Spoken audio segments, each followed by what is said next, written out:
আসসালামু আলাইকুম, মামুন টাইমসে স্বাগতম। আজ 19শে নভেম্বর 2024 মঙ্গলবার। পত্রিকার বিশেষ বিশেষ খবর নিয়ে আমি মামুন চৌধুরী আছি আপনাদের সাথে।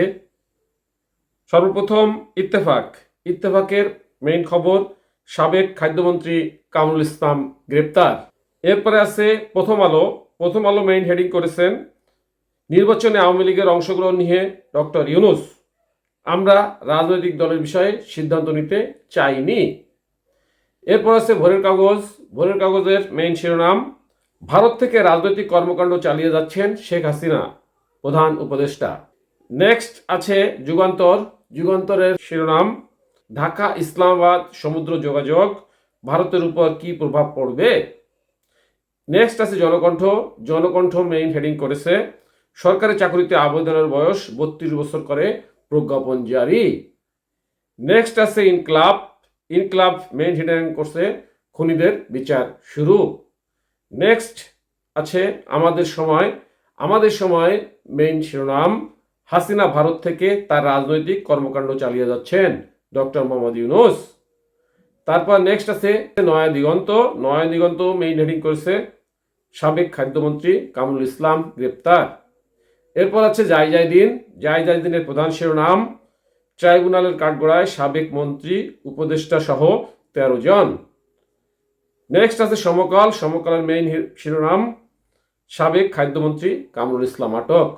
এই ছিল প্রধান শিরোনাম। এখন চলে যাচ্ছি যে কোনো একটা সংবাদের বিশ্লেষণ নিয়ে। প্রথম আলো যে শিরোনামটা করেছে, আমরা রাজনৈতিক দলের বিষয়ে সিদ্ধান্ত নিতে চাইনি, নির্বাচনে আওয়ামী লীগের অংশগ্রহণ নিয়ে ডক্টর ইউনূস। এর বিস্তারিত আমি যাচ্ছি। আওয়ামী লীগকে আগামী নির্বাচনে প্রতিদ্বন্দ্বিতার সুযোগ দেওয়া হবে কিনা সে প্রশ্নের জবাবে ডক্টর মোহাম্মদ ইউনূস বলেছেন, এটা ইতিমধ্যেই ঘোষণা করা হয়েছে, আমরা রাজনৈতিক দলের বিষয়ে সিদ্ধান্ত নিতে চাইনি। বিএনপি এটা বলেছে সব রাজনৈতিক দল অবশ্যই নির্বাচনে প্রতিদ্বন্দ্বিতা করবে, সুতরাং তারা ইতিমধ্যে রায় দিয়ে দিয়েছে, আমরা দেশের একটি প্রধান দলের মতামতকে উপেক্ষা করব না।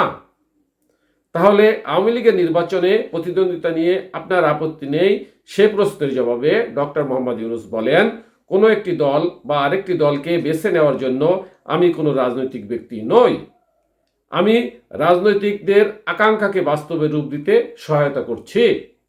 ভারতীয় সংবাদ মাধ্যম দ্য হিন্দুকে দেওয়া সাক্ষাৎকারে এই কথা বলেছেন ডক্টর মোহাম্মদ ইউনূস। ঢাকায় প্রধান উপদেষ্টার বাসভবন যমুনায় এক সাক্ষাৎকারে আজ সোমবার হিন্দু অনলাইন সংস্করণে প্রকাশ করা হয়েছে। ধন্যবাদ। আসসালামু আলাইকুম।